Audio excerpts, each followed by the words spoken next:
성경에서 다루고 있는 그 많은 주제 중에서 또 특별히 중요한 주제 중에 하나가 구원에 관한 것입니다.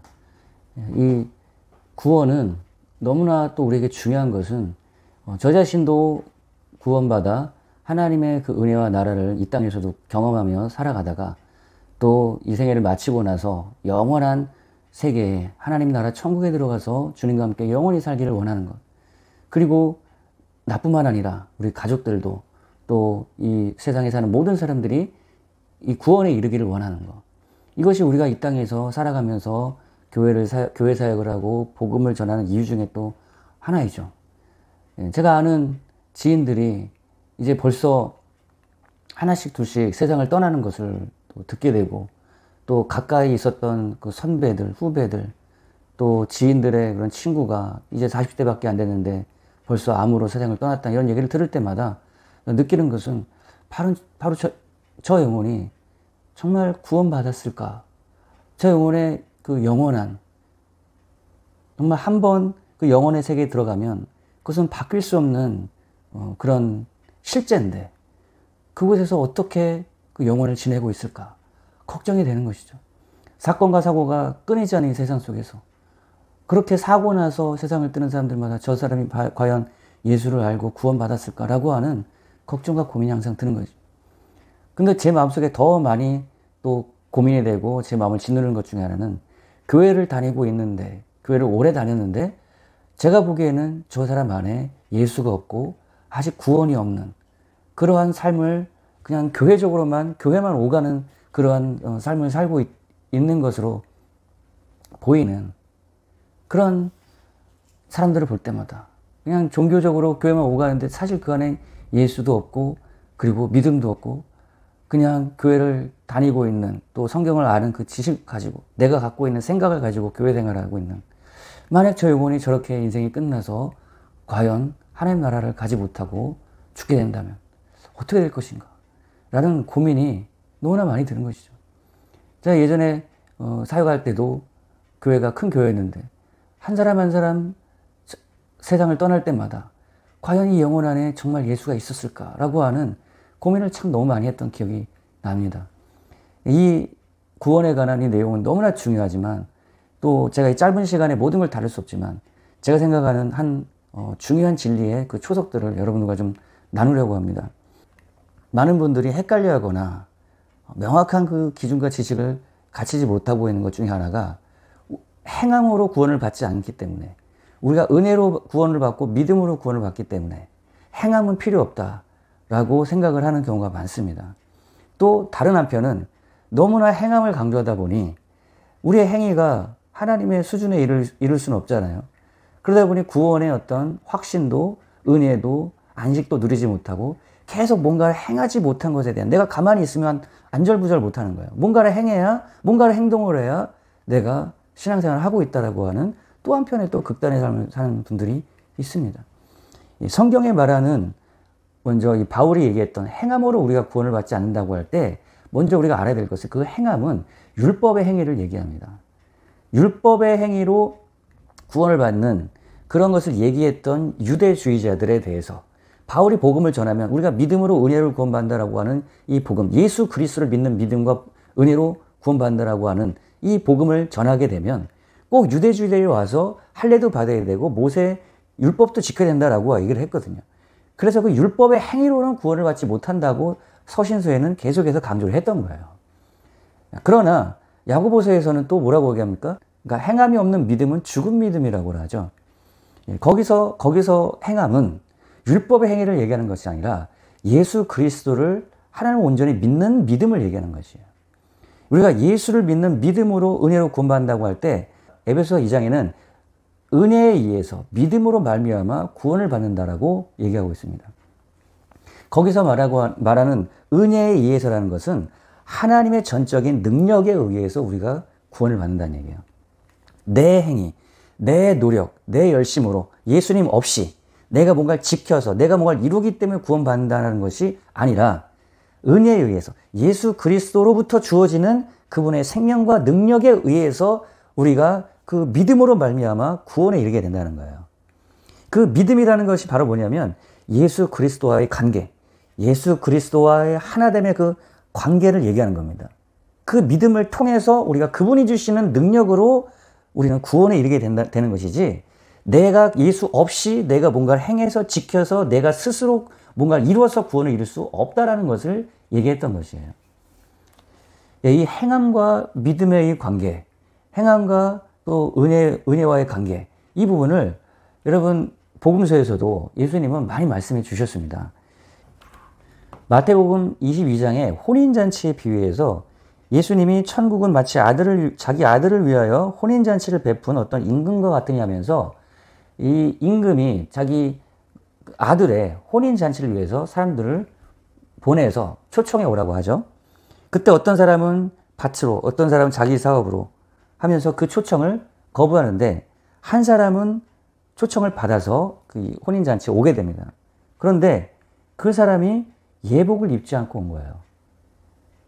뭔가 예복을 입고 그 혼인잔치에 합당한 행위, 합당한 준비를 하지 않고 온 것입니다. 그 혼인잔치에 합당한 행위로 준비되지 않은 그 사람을 보고 너는 어찌하여 예복을 입지 않고 여기 들어왔느냐 하니, 그가 아무 말도 못하거늘 임금이 사람들에게 말하되 손발을 묶어 바깥 어두운 데 내던지라. 거기서 슬피 울며 이를 갈미 있으리라. 청함을 받은 자는 많되 택함을 입은 자는 적으니라. 이렇게 얘기하셔요. 그러니까 혼인잔치는 복음으로 사람들을 천국의 잔치에 초청하는 그 행위를 얘기하는 것이죠. 그 복음을 듣고 청함을 받고 혼인잔치까지 왔어요. 그런데 행위로서 그 혼인잔치에 참여할 그러한 예복으로서 준비하지 않은 그 사람은 택함받지 못하고 내쫓겼다는 것입니다. 예수님이 재림하실 때 하나님께서 하늘에서 어린 양의 혼인잔치를 이루는 내용이 요한계시록 19장에 나오게 되는데요. 그때 천사들 보내서 모든 하나님의 구원받은 사람들을 불러 올립니다. 그 예수님 강림하시기 전에 있게 될 그 어린 양의 혼인잔치에서 어린 양의 혼인 기약이 이르렀고, 그의 아내가 자신을 준비하였으므로 그에게 빛나고 깨끗한 세마포 옷을 입도록 허락하셨으니, 이 세마포 옷은 성도들의 옳은 행실이라는 거예요. 성도들의 옳은 행실을 통해서 예수님이 의의 세마포를 입혀주시는데, 그 성도들의 하나님의 말씀에 합당한 행위, 혼인의 기약을 따라서 자기 자신을 정결하고 순결하게 하나님 앞에서 준비하는 그 행위가, 그러한 행위를 통해서 자기 자신이 의의 세마포를 입고 의의 세마포를 준비하는 것이 된다는 것입니다. 그런 사람들이 어린 양의 혼인잔치에 참여하게 되는 것, 구원의 완성에 이르게 되는 것이죠. 예수님은 이 행위와 복음에 따라서 반응하여 복음에 순종하여 그 복음을 받아들이는 믿음으로 그 복음의 말씀을 따라 행동하는 행위와 복음을 받아들이는 믿음을 동일하게 말씀하셨어요. 믿음은 우리가 복음을 받아들이고 예수 그리스도를 믿을 때 우리는 예수를 따라 행동하고 예수님을 따라 살게 되어 있는 것이죠. 마가복음 10장에서도 예수님이 부자 청년을 부르시는 내용이 나옵니다. 불렀죠. 불렀는데 이 청년이 부자의 그리고 공관, 권력도 있고 그리고 십계명도 모두 다 지키는 그러한 영적인 사모함과 열심도 있는 청년이었어요. 그런데 예수님 딱 보니까 그 마음속에 그 재물이 예수님을 따라 살아가는, 예수님의 말씀을 따라 예수님을 쫓아 살아가는 그러한 믿음으로 나온 데 있어서 그 재물이 우상이 돼서 방해가 되고 있었던 거예요. 그래서 그 재물을 버리고 너는 나를 따라라. 그러니까 이 청년은 예수님 없이 자기가 스스로 십계명을 행하고 때로는 뭐 적당히 구제도 했을 수도 있겠죠. 십계명 율법을 따라서 자기 스스로가 행동하고 자기 수준에서 지킴으로 구원에 이를 수 있다고 생각을 했던 거예요. 근데 메시아 예수께서 오셨을 때 내가 어떻게 영생을 얻겠습니까? 자기는 영생을 얻을 수 있다고 생각하고 물어본 것이었어요. 그런 예수님이 재물을 버리고 너는 나를 따라오라고 할 때 재물이 너무나 많은 그 재물 때문에 근심하면서 예수님을 따르지 않고 돌아갔다고 얘기하죠. 그 사람은 예수 없이 자기 스스로의 행위로 구원에 이를 수 있다고 생각을 한 거예요. 구원은 예수 그리스도 안에 있습니다. 그러면서 예수님이 재물이 있는 자는 하나님 나라 들어가기가 너무 어렵다라고 얘기해요. 왜냐하면 그 재물 때문에 예수님을 쫓아가는 삶이 구원인데, 예수 그리스도와 동행하고 예수와 함께 있을 때, 예수 그리스도 안에 있을 때 그분 안에 구원이 있는데 그 재물이 예수님을 따르는 것을 방해한다는 겁니다. 예수님보다 재물을 더 좋아하고 의지한다는 거예요. 그럼 누가 구원을 받을 수 있습니까? 라고 할 때 사람으로서는 할 수 없되 하나님으로는 할 수 있다는 거예요. 그러니까 행함으로 구원받을 수 없고 믿음으로 구원받는다고 얘기하니까 하나님의 말씀을 따라 예수님을 쫓아서 예수님과 동행하는 그러한 믿음으로 나오는 삶의 행위까지도 부인하는 것이 아닙니다. 여러분, 믿음으로 구원받는 것은 예수 그리스도를 통해서 그분 안에서 그분과 함께 살아가는 믿음의 행위가 반드시 필요한 것이에요. 그것이 바로 믿음인 것이죠. 예수님도 여기서 그것을 말씀하시는 거예요. 하나님으로는 다 할 수 있는데 하나님으로부터만 구원이 온다는 거예요. 그래서 하나님의 명령, 하나님의 우리를 구원받을 수 있는 길을 주시기 위해서 예수 그리스도를 우리에게 보내주셨잖아요. 예수님의 이름 자신 그 뜻 의미 자체가 구원자예요.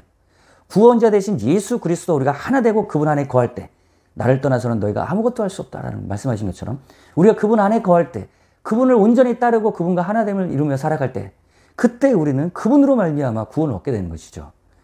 그러면서 예수님 뭐라고 하죠? 나와 및 복음을 위하여 집이나 형제나 자매나 어머니나 아버지나 자식이나 전토를 벌인 자는 현세에 있어 집과 형제와 자매와 어머니와 자식과 전토를 100배나 받되 박해를 경하여 받고 내세 영생을 받지 못할 자가 없느니라.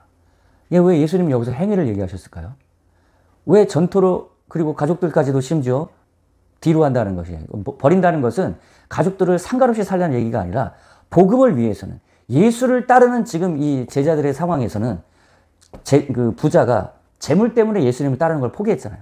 근데 어떤 사람들은 가족 때문에 예수님을 따르는 걸 포기하는 사람이 있기 때문에 어떤 사람들은 전토나 집이나 이런 자기 소유물 때문에 예수님을 따르는 걸 부인한 사람이 있기 때문에 예수님은 예수님을 따르는 그 복음을 위해서는 모든 것을 뒤로 하고 주님을 따르는 그 믿음의 행위가 있어.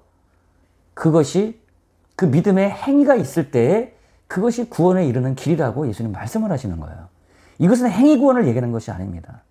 행위 구원은 예수님 없이 내 스스로 행동해서 구원을 이루는 것을 말할 때 행위 구원인 거예요. 예수를 믿는 믿음으로 우리는 행동해야 그것이 성경이 말하는 성경적 믿음, 구원에 이르는 믿음인 것이에요. 그것이 바로 야고보서의 야고보가 얘기하는 살아있는 믿음인 것입니다. 구원에 이르는 믿음인 것이에요. 그 달란트 비유에서 예수님은 종들에게 달란트를 하나, 두 개, 5개의 달란트를 맡기고 갔는데 그때 돌아와서 보니까 2달란트, 5달란트 받은 자는 남겨서 2배씩 2달란트, 5달란트를 남겼습니다. 1달란트 받은 자는 묻어놓고 아무것도 하지 않았어요. 그랬을 때 예수님은 2달란트, 5달란트 받은 자는 주인의 즐거움에 참여할지어다 라고 하면서 그들을 칭찬하시고 구원에 이르게 하시는데 한 달란트 받은 사람은 그 주인이 두려워서 그걸 묻어놓고 그냥 아무것도 하지 않고 그냥 지켰던 그 종을 책망하시면서 심지 않은 데서 거두고 해치지 않은 데서 모으는 줄, 심지도 않고 아무것도 하지 않은 데서 그것을 걷어내는 그러한 사람인 줄 알았냐. 너희가 이걸 맡겼으면 이것을 가지고 일을 해서 내가 너에게 맡긴 이 일을 이뤄내야지. 아무것도 하지 않은 그 행위를 그 주인은 책망하면서 그 종을 슬피 울며 이를 갈미 있게 하라. 그렇게 말씀하시고 이 무익한 종을 바깥 어두운 데로 내어 쫓으라. 거기서 슬피 울며 이를 갈리라. 라고 말씀하시죠. 이것은 영원한 형벌, 지옥의 영원한 형벌에 대한 심판을 얘기할 때 항상 나오는 표현입니다. 왜 달란트를 남기지 않았는데 이 영혼은 영원한 멸망에 가야 됐을까요? 이 1달란트 받은 사람은 주인의 마음을 몰랐던 것이죠. 그리고 주인의 마음을 따라서 그 행동하는 것, 주인의 말씀, 주인의 명령을 안에 있는 그 주인의 마음을 따라서 행동하는 것이 그것이 바로 믿음의 행위인 것이에요. 그 주인의 명령과 그 말씀을 따라서 행동하지 않은 그것이 바로 주인의 마음을 모르기 때문에 주인의 말씀을 따라 살아가지 않았고 그것을 불신의 행위, 믿음을 저버리는 행위로 이 주인은 예수님은 말씀하셨던 것이에요. 그러니까 진짜 믿음은 행동하는 믿음인 것입니다. 어떤 행동이요? 예수님이 하신 말씀을 따라 예수님의 그 마음을 알고 예수님과 함께 동행하면서 그분의 뜻을 펼쳐가고 그분의 뜻을 이루어가는 그런 행동이 바로 믿음의 행위고 예수님은 그것을 믿음으로 인정하신다는 거예요. 달란트 비유는 지혜롭고 착하고 충성된 종의 비유, 그리고 양과 염소의 비유, 열천의 비유가 나오는 그 상황에서 함께 이 달란트 비유가 나온 것이거든요. 근데 이것은 모두 다 예수님이 마지막 때에 대한 얘기를 하시면서 이 비유를 말씀하신 거예요. 그 얘기는 이 비유마다 모두 다 나오는 표현 중에 하나가 주인이 오랜만에 오랫동안 떠났다가 오는 거, 그리고 신랑이 혼인잔치 가운데서 오랫동안 오지 않다가 찾아오는 이 내용이 나오는 거예요. 예수님이 십자가에 죽으시고 부활승천하시고 난 다음에 다시 오실 때가 오랜 시간이 걸린다라는 거예요. 오랫동안 오지 않다가 오신다는 거예요. 그런데 제자들에게 예수님은 복음서마다 모두 다 승천하시면서 명령을 하시는데 만민에게 복음을 전파하라고 마가복음에 말씀하시고요. 그리고 마태복음에 모든 족속으로 제자를 삼아라. 그리하면 그럴 때 내가 세상 끝날까지 너희와 함께 있을 것이다 얘기하시죠. 그리고 요한복음에서 목양 명령을 내 양을 먹여라. 내 어린 양을 먹여라. 누가복음과 사도행전을 연결해서 성령이 너에게 임하면 권능 받고 내 증인이 되어 이 주님이 주시는 이 명령들을 이루어가는 삶을 살게 된다. 살 것이다 라고 말씀하셨던 거예요. 그리고 예수님이 2000년 동안 오시지 않고 계세요. 그 예수님이 그 주인이 다시 오실 때 교회들이 저와 여러분에게 저 여러분이 어떻게 살아가고 있느냐를 믿는 사람들을 그 심판하시는 그런 내용이 바로 마태복음 24장 후반부부터 25장까지의 4가지의 비유를 말씀하셨던 것입니다. 근데 이 비유는 모두 다 행동과 관련되어 있어요. 왜 지혜롭고 착하고 충성된 종이 때를 따라 양식을 나눠주는 그 일을 했을 때 칭찬을 받고 악하고 게으른 종은 아무것도 하지 아니하고 그냥 놀다가 주인을 맞았을 때 슬피 울며 이를 갈게 되리라 하면서 바깥 얻은 대로 쫓겨나게 돼요. 10처녀의 비유에서도 5처녀가 잘 준비되지 않아서 등불을 기름을 준비하지 않아서 혼인잔치를 제대로 이루지 못한 그 상황에서 그들은 혼인잔치에 참여하지 못하는, 그것도 행위에 관련된 것이죠. 달란트 비유도 마찬가지고 양과 염소의 차이가 뭐였습니까? 형제 자매들을 돌보는 그 사랑과 섬김의 삶을 살았던 양, 그런 사랑과 섬김이 없이 형제 자매들에게 무관심했던 그러한 사람들을 염소라 하면서 모두 다 그들을 갈라내는, 왜 예수님은 행위로 그것을 심판하셨을까요? 예수님은 행위 구원론자인가요? 예수님이 말씀하시고 명령하신 것을 따라 행동할 때 그것이 바로 우리의 믿음이라는 것입니다. 그렇게 예수님 명령을 따라 행동하는, 모든 족속으로 제자를 삼으라는 명령을 따라 행동하는 삶을 살아갈 때 예수님이 그들과 함께 하신다고 하셨죠. 그것이 바로 믿음이라는 겁니다. 여러분, 행위 구원으로 이것을 치부하면 안 된다는 것이에요. 행위 구원은 예수님 없이 내가 행동함으로 구원에 이른다. 예수님 없이 내가 율법을 지킴으로 구원에 이를 수 있다고 생각하는 그것이 행위 구원이지, 예수님 명령을 따라 예수님과 동행하면서 그분의 뜻을 따라 살아가는 삶을 여러분 행위 구원론자라고 얘기하면 안 되는 것이죠. 우리가 인생을 마칠 때 우리가 영광 가운데 주님 뵙기를 원하는데 사도 바울의 고백처럼 나는 선한 싸움을 다 싸우고 나의 달려갈 길을 마치고 믿음을 지켰으니 이제후로는 나를 위하여 의의 면류관이 예비되었으므로 라고 고백했던 것처럼 우리가 믿음의 싸움을 싸워서 예수님과 함께 동행하며 그분의 뜻을 행하고 그분의 뜻을 이루어가는 삶을 살아갈 때 우리는 영광 가운데 주님을 뵙게 될 것입니다.